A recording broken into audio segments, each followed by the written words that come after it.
February 12, 2019, Tuesday of the 5th week in Ordinary Time. A reading from the book of Genesis. God said, "Let the water teem with an abundance of living creatures, and on the earth let birds fly beneath the dome of the sky." And so it happened. God created the great sea monsters and all kinds of swimming creatures with which the water teems, and all kinds of winged birds.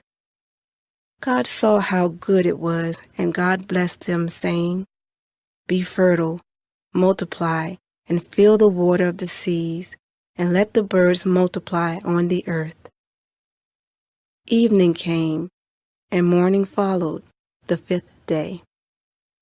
Then God said, "Let the earth bring forth all kinds of living creatures, cattle, creeping things, and wild animals of all kinds." And so it happened. God made all kinds of wild animals, all kinds of cattle, and all kinds of creeping things of the earth. God saw how good it was. Then God said, "Let us make man in our image, after our likeness. Let them have dominion over the fish of the sea, the birds of the air, and the cattle, and over all the wild animals, and all the creatures that crawl on the ground." God created man in his image. In the divine image he created him. Male and female he created them. God blessed them, saying, "Be fertile and multiply, fill the earth and subdue it. Have dominion over the fish of the sea, the birds of the air, and all the living things that move on the earth."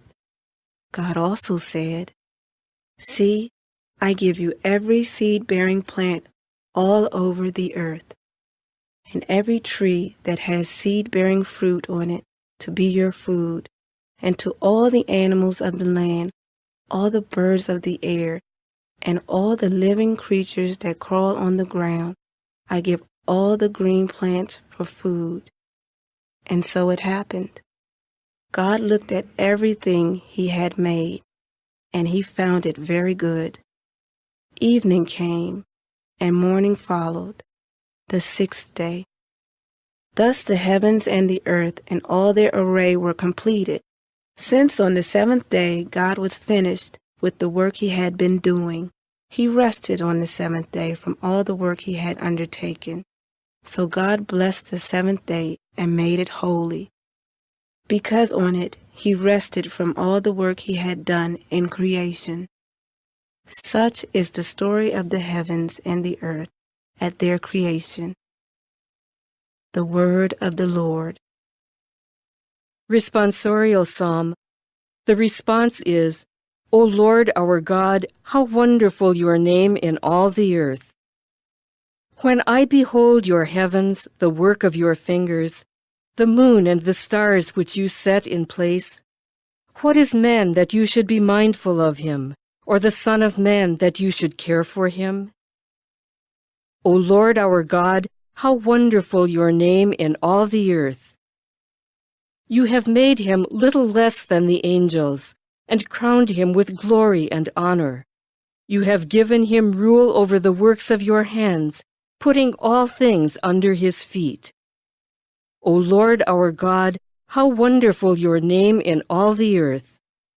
All sheep and oxen, yes, and the beasts of the field, the birds of the air, the fishes of the sea, and whatever swims the paths of the seas. O Lord our God, how wonderful your name in all the earth."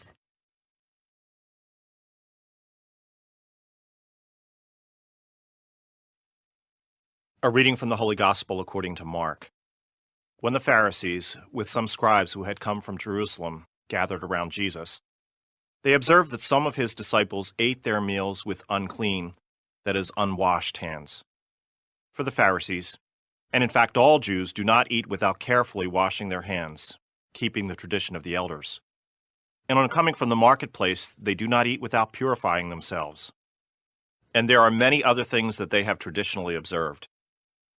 the purification of cups and jugs and kettles and beds. So the Pharisees and scribes questioned him, "Why do your disciples not follow the tradition of the elders, but instead eat a meal with unclean hands?"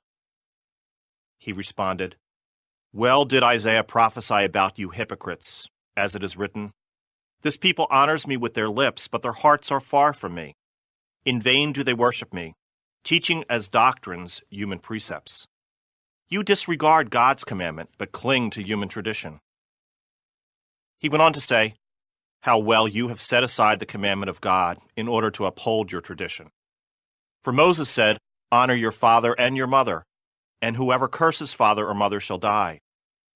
Yet you say, 'If someone says to father or mother, any support you might have had from me is korban,' meaning dedicated to God, you allow him to do nothing more for his father or mother.